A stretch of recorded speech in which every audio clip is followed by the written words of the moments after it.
Ça vous dit que je vous présente mes derniers coups de cœur ?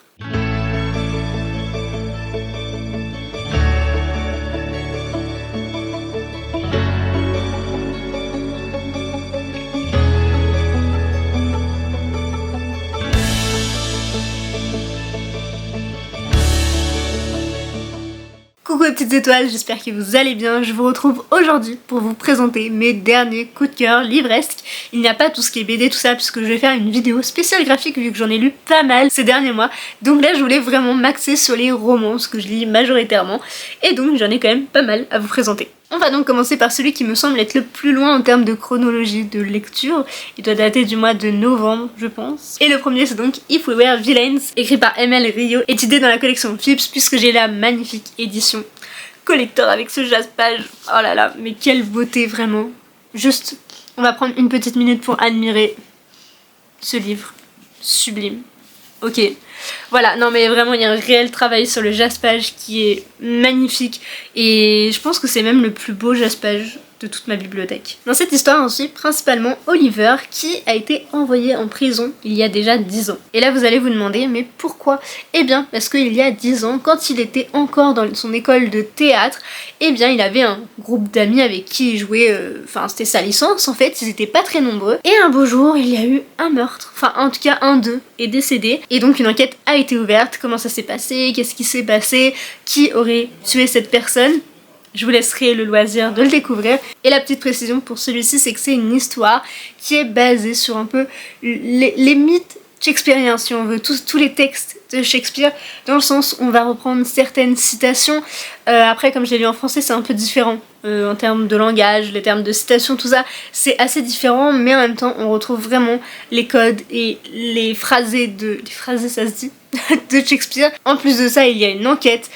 Waouh, quelle pépite! Ce roman est organisé en actes avec des scènes, enfin vraiment comme une pièce de théâtre, sauf que c'est du texte classique et j'ai eu un immense coup de cœur pour celui-ci. C'est peut-être une des lectures qui m'a le plus marqué courant de l'année 2023, tellement j'ai aimé, honnêtement.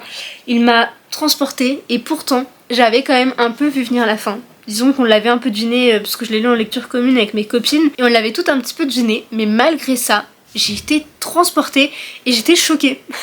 J'avais deviné la fin et j'étais en mode mais non, c'est pas possible. Si tu l'as deviné il y a 1 heure, non mais c'est pas possible. Vraiment dans ma tête c'était un peu ça. Et franchement je comprends totalement la hype qu'il a eue puisque il est exceptionnel, que ce soit en termes d'histoire, en termes de personnages qui sont super bien développés, que ce soit par rapport à l'enquête qui pareil est hyper bien menée, il n'y a rien qui est mis à la légère.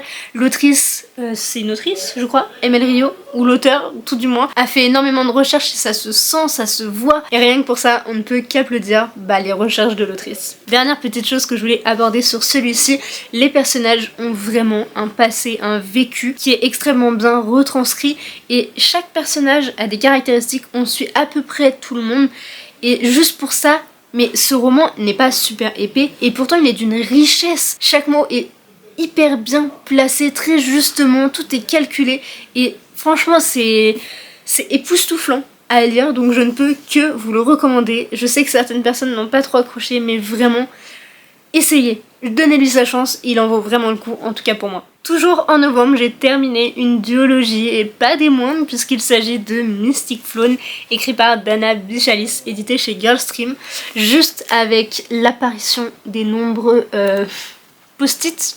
Enfin, en vrai, j'ai pas trop abusé. Je sais pas ce que vous en pensez, mais vous voyez pas grand-chose. Mais moi, je trouve que j'ai pas abusé, hein, il y en a pas tant que ça. Et bref, je pense que vous l'aurez compris, c'est un gros coup de cœur, bien qu'il soit très particulier. Mais avant, je vais peut-être vous le résumer. Dans cette histoire, on suit Sage, un jeune garçon qui est un peu en cavale depuis très petit, puisqu'il détient l'as de la mort et le joker, et c'est donc 2 cartes qui sont très redoutées puisque c'est un maître carte, et il va finir par se réfugier à Puy-sur-Embrun, où il va faire la connaissance de Diba, une jeune émotionnelle qui, pour le coup, ne contrôle pas du tout ses émotions. Donc si on l'énerve, ça peut faire un tremblement de terre, ça peut faire exploser quelque chose. Donc autant dire qu'il faut pas la mettre en rogne. Et donc ces 2 personnages très solitaires et qui finalement sont redoutés de tout le monde vont tisser des liens et avoir une mission à mener. Je vous en dis pas plus, mais quelle pépite, cette duologie, je le dirai jamais assez. Honnêtement, c'est ma saga préférée chez Girlstream, ça je pense que vous l'avez deviné à force. Et tout est extrêmement bien fait, que ce soit par rapport aux personnages, par rapport à leur passé, par rapport même aux personnages secondaires que j'oublie souvent de citer, mais qui finalement ont leur importance ici, que ce soit aussi au décor. Mais alors je sais pas si c'est moi qui en ai fait beaucoup trop dans ma tête, mais c'était tellement exceptionnel, enfin ça m'a transportée, mais quelle idée de faire un roman aussi bien, enfin des romans aussi bien. Et le tome 2, s'il est un peu particulier, c'est parce que la fin est extrêmement déroutante, sachez-le. C'est pas une fin comme on a l'habitude, et c'est aussi ce que j'ai énormément aimé, dans le sens où ça m'a beaucoup marqué.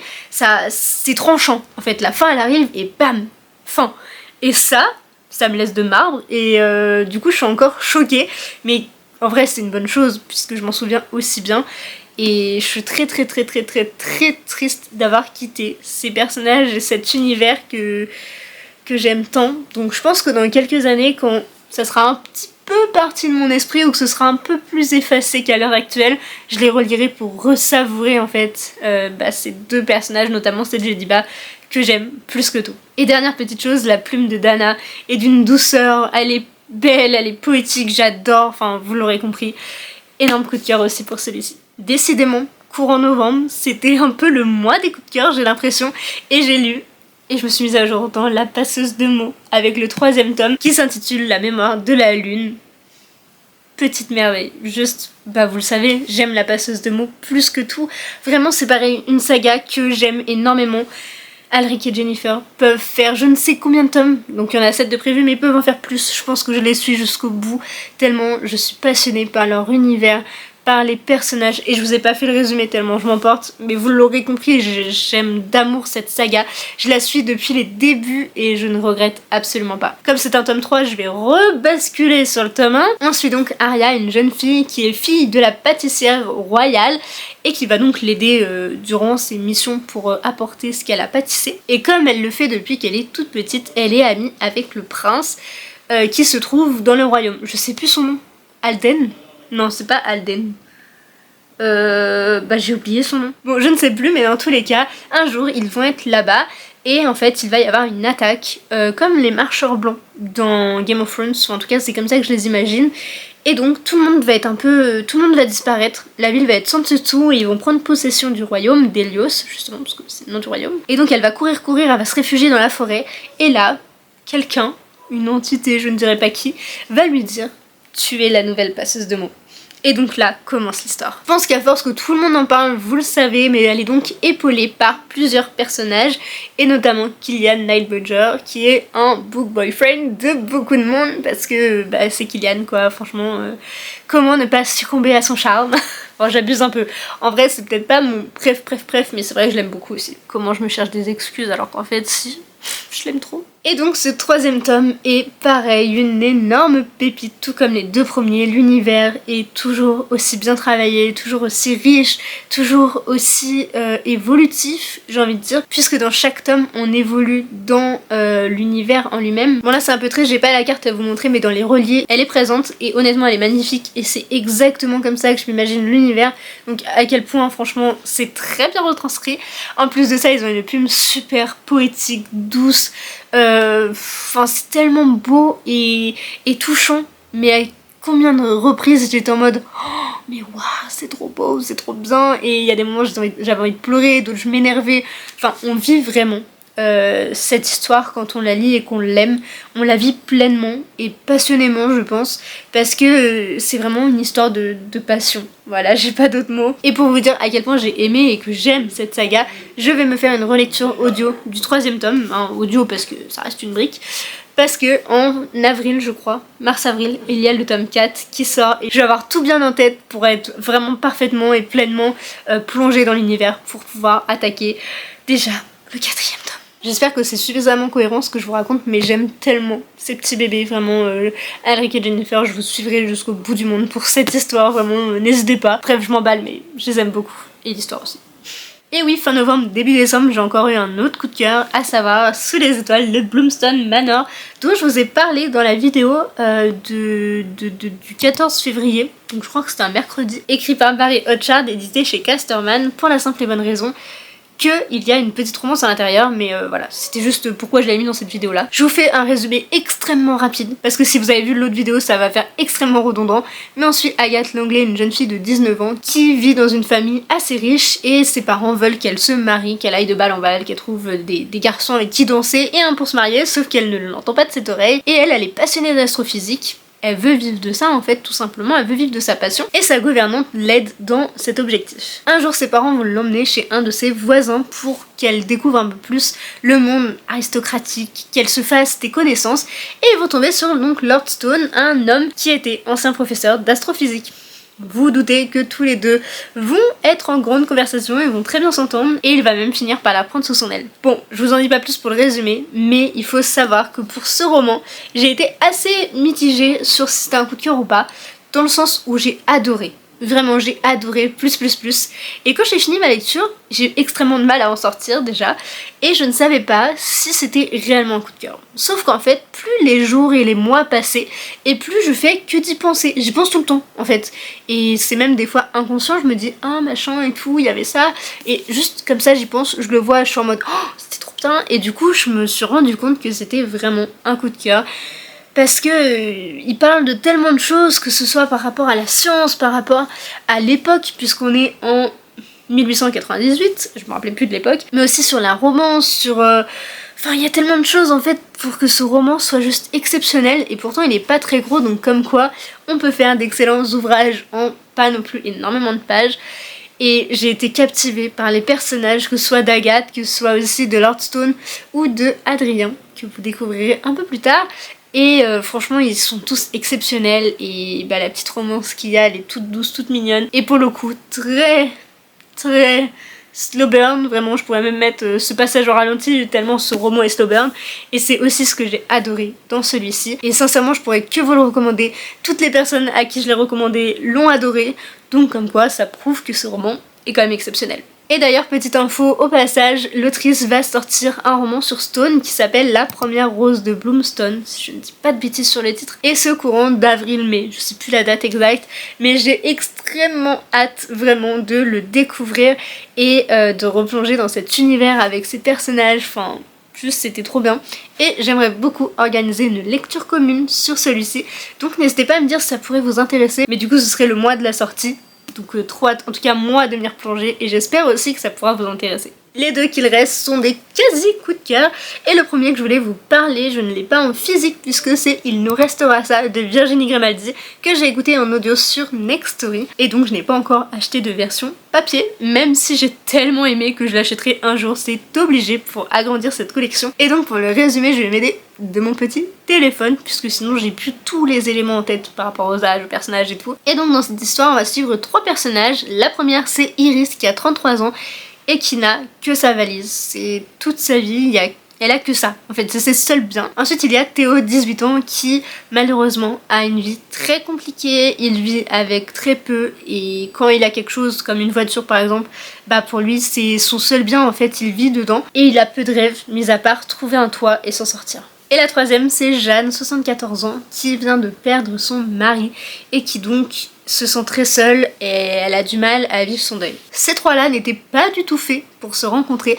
mais lorsqu'un jour Jeanne se dit là mon appartement parisien il a genre 4-5 pièces, c'est le moment, enfin je vais rien en faire donc autant les louer à quelqu'un qui pourrait en avoir besoin. Et justement la fameuse chambre qu'elle souhaite louer, et bien il y a deux personnes qui sont donc Iris et Théo vont se battre un petit peu pour avoir cette chambre. Évidemment voyant leur état si je puis dire, elle va pas avoir le cœur à refuser l'un d'eux et elle va donc les héberger tous les deux. Des liens vont se tisser entre eux et finalement ils vont se découvrir, ils vont apprendre à se connaître et c'est trop beau.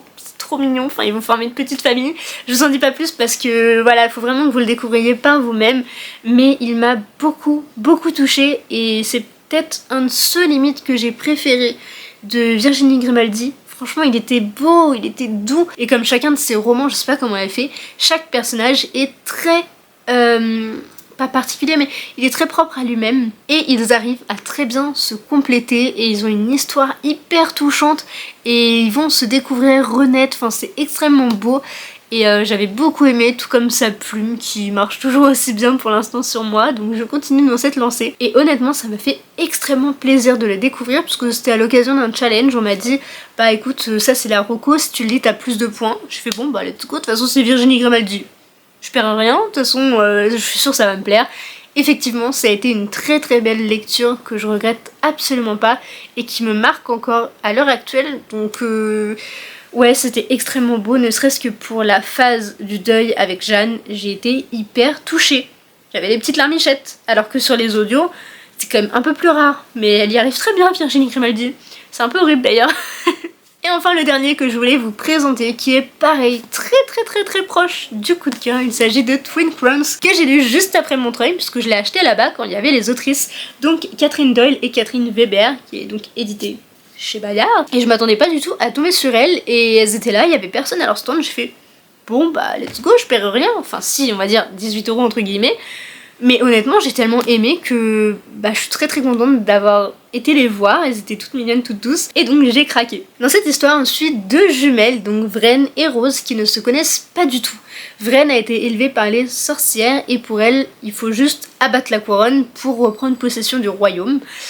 Et à contrario, pour Rose, bah en fait il faut abattre toutes les sorcières parce que c'est à cause d'elle que ses parents sont décédés, mais elle n'est pas au courant qu'elle a une sœur jumelle. Vraine va donc se mettre en quête de ravisser sa sœur pour lui parler, et en fait je crois qu'elle sait pas exactement que c'est sa sœur, mais ça j'ai un tout petit doute si Vraine est au courant ou pas.